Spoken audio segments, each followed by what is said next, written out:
In this lesson, we're going to be building a particle trail of sparks. Okay, so for this set of particles that we're going to be using, I want to use CC Particle World because it has the capability of having a floor. Now, a floor just means that we'll have the option to bounce these particles off the floor and reflect them. So it gives us a little bit more capability than the last particle system that we used. So come over here to Effects and Presets and type in Particle. And let's go ahead and just jump over into the Mantra Logo Layers Large comp that we've just kind of dropped onto our main comp there. And let's give us a solid that we can use this particle system with. So go up to Layer, New, Solid. And I'm just going to kind of choose a golden color for this. It's not really going to make a big difference on the color of the particles. The particle world will decide that, but still it's going to just help me figure out what I need here for when I'm just trying to stay organized. So let's move forward. I think I want this particle system to start right around here, just after this logo has finished animating and revealing on. It's probably around frame 55. That's just about after that's finished. So I'm actually going to pull the particle system forward, and I actually am going to pull the logo type forward too, because I don't want that to come on until much later, probably right around here in the 80s for those frames. So now we kind of have this staggered a little bit better. And I also know that I want the particle system to follow a null object's path, just like we did for our other particle system. So let's go ahead and go up here to Layer, New, and create a null object. And let's just get that started animating. So I'm going to pull that forward, and we'll bring up the position here. And let's just start this position just right here on the edge of this red piece. And I just kind of want this to sweep all along the bottom. So we'll go ahead and hit the position here. And then I want this to last over about 100 frames. So that means if we're starting this on frame 55, we need to be on frame 155. Let's turn off the particle world just so we can see a little bit better for a moment. And then this is going to go all the way up here to the top. But we definitely need some curves in this path to get it to go all the way around here, but I think we may even need a few more keyframes. So I'm just going to come down here about 3/4 of the way to that last key, and we'll pull this down here. And let's do another one over here. And you might be able to get away with fewer than 4, but I think it's just going to be easier for me to have 4 here. So just like that. And then let's go ahead and start editing those handles so that they follow that curve a little bit better. Just pulling those along that edge. This one could probably be a little bit closer to the edge, just like that. And this one, again, closer to the edge. And you want to be careful that you don't overlap too much in one direction or the other. I really want to try to get it as close to the edge as possible here. Except on this side over here, we have this little kind of divot, and I'm just going to, instead of trying to mimic that perfectly, I'm just going to leave that as kind of an open area because I think it'll be better to have the curve just following a nice path instead of kind of dodging back over to that left side.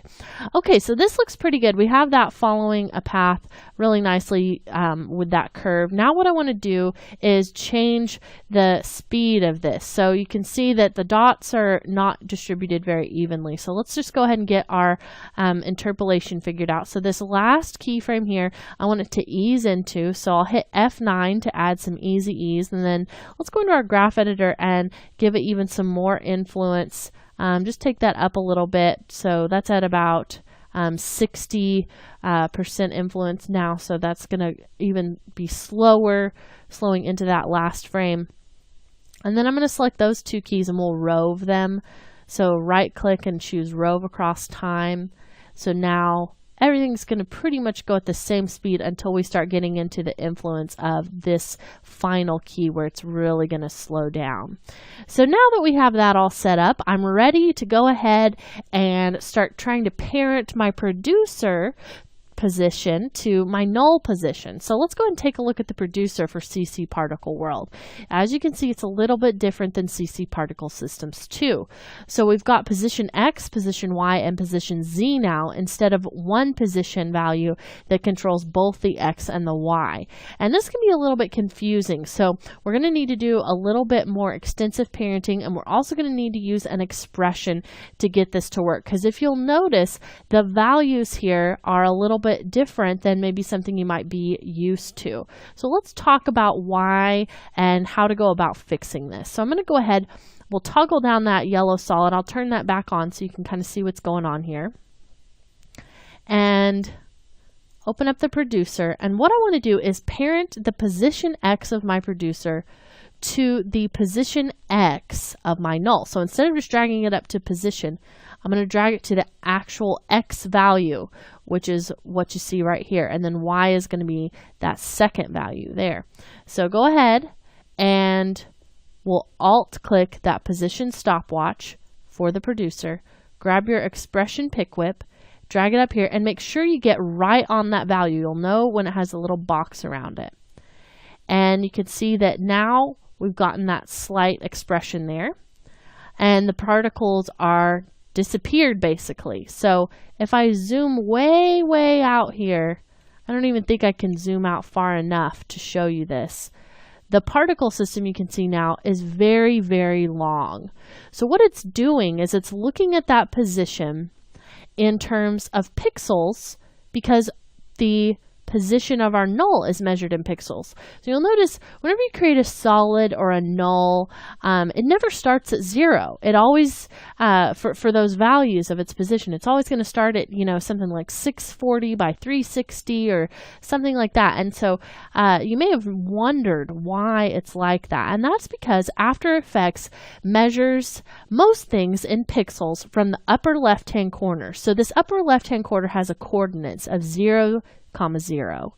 So if something's down here, it's going to be about half the width of your comp. So if your comp is 1280, half of 1280 is going to be 640. So that's why you always get 640 for that X value where it's starting, because it's always going to start from the middle. CC Particle World has a totally different way of measuring where the middle of something is. CC Particle World has been looking at this in terms of our comp size equaling 1.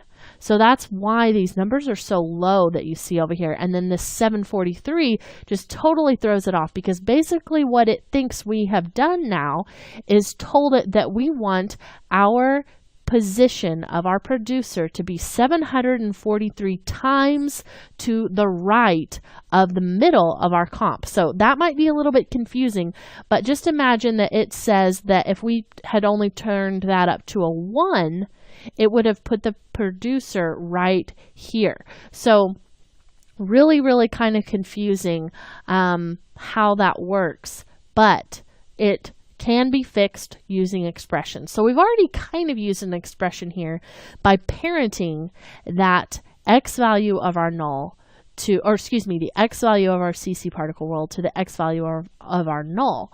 So now we need to go into that position of the producer and add an expression that's going to help fix that. So go ahead and click here on that expression, and you kind of see what it's already created for you. So we've got some easy things. We've got the this comp dot layer, and then we've got the null that we've parented it to, and then it says dot transform dot position, and then it gives us the 0. So basically what this translates to is in this composition, the null layer 2 is going to be used to transform the position of this X value. And the reason why it's represented by a 0 is because this X value is the first number in a sequence of numbers. So the X value would be represented by 0, the Y value would be represented by a 1, and if we were doing Z, it would be represented by a 2.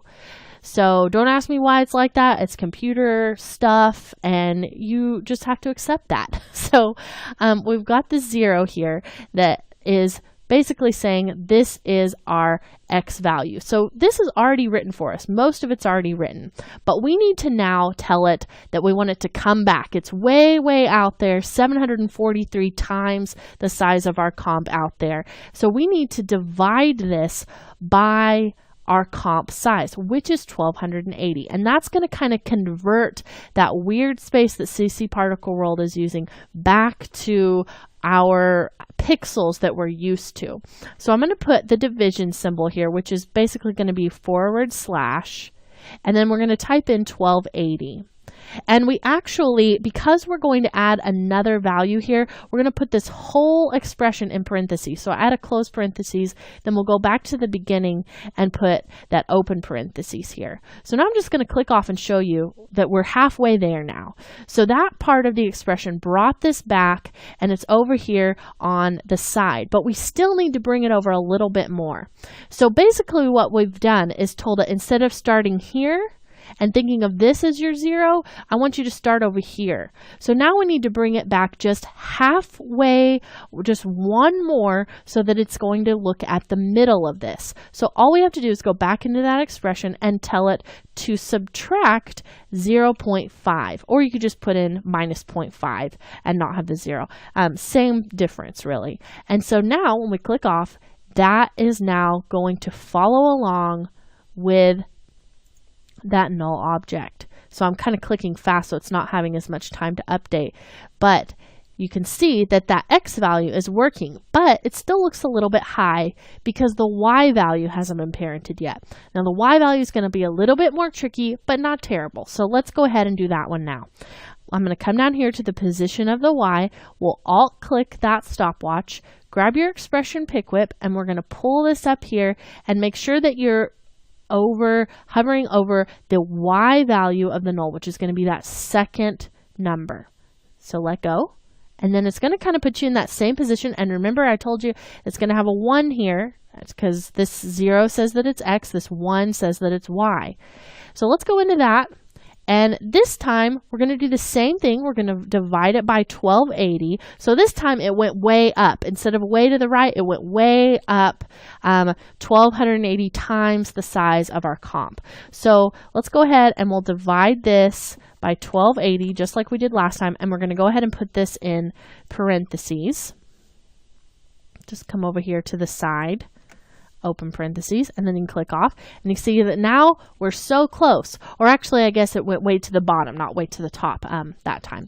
So we're so close now. We just need a little bit more information here for what to put on the end, just like we did up here. But a -0.5 isn't going to work because we're not working in a square composition. If we were working in a square comp, not a rectangular one, it would be perfectly fine. So the way we get the number that we have here is we actually need to divide our aspect ratio, or we could just divide basically the height of our comp by the width of our comp. So I'm going to bring up my calculator here for you. And the height of our comp is 720. And then I'm going to divide that by 1280. And that equals, let's see, let me start that over for you. This is the hardest part, is punching in the right number. So divide 720 by 1280 equals, and we get this 0.5625. Now, that number basically is kind of what we've solved here for what you get when you want that, basically that offset between what keeps this from being a square, if that makes sense. So now what we need to do is multiply this by that 0.5 to get it back into position. So go ahead and we'll multiply by 0.5, and that equals 0.28125. And that is the value that we need to subtract from this expression here. So I'm going to come over here, and I'm just going to grab that calculator and pull it off to the side so I can still read that number. And then we'll hit negative to subtract here, and then we'll do 0.28125. Click off of that. And now our particle world is following along nicely with are null. So that's a little confusing. I'm not sure why CC particle world is measured in such a strange way, because it really does make it kind of difficult whenever you're dragging the values around. You drag it up to 1 and suddenly the particles aren't even on your comp anymore. And it doesn't matter how big your comp is, it's always going to measure that 1 as the size of your comp.